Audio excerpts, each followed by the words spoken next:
Viral di media sosial, sepasang warga negara asing asal Rusia mengamuk dan berteriak di kawasan daya tarik wisata Ulun Danau Bratar, Tabanan.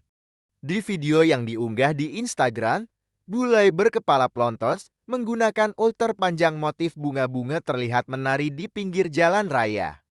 Sedangkan satu bule lainnya meniup alat musik yang terbuat dari kerang sehingga menjadi tontonan warga sekitar. Kasih Humas Polres Tabanan Ibtu Igusti Madi Brata mengatakan, dua turis Rusia yang viral itu bernama Georgi Shabalin dan Bezmenova Nadezhda. Peristiwa tersebut terjadi pada Rabu 31 Juli kemarin, sekitar pukul 17 WITA. Mobil yang dikendarainya bertabrakan dengan kendaraan warga lokal. Dari keterangan saksi di lapangan, dijelaskan, bule laki-laki Georgi Shabalin datang ke lokasi dengan menggunakan mobil Toyota Raisi putih. Dia datang dari arah Denpasar menuju Singaraja dengan kecepatan tinggi. Sesampai di lokasi, karena tidak bisa menguasai kendaraan dan mengambil haluan ke kanan, lalu menabrak kendaraan Toyota Calya yang dikendarai Lu Suryani. Setelah kecelakaan itulah, kedua warga negara Rusia ini turun dari mobil sambil berteriak-teriak dan memukul kendaraan yang datang dari arah utara Singaraja.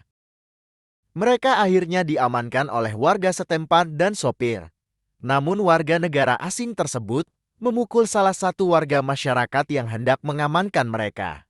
Dari hasil pemeriksaan mobilnya ditemukan 3 botol obat jenis ketamine dan 1 botol Katana Estri, 1/2 kemasan kertas papar atau kertas rokok merek Raja Mas.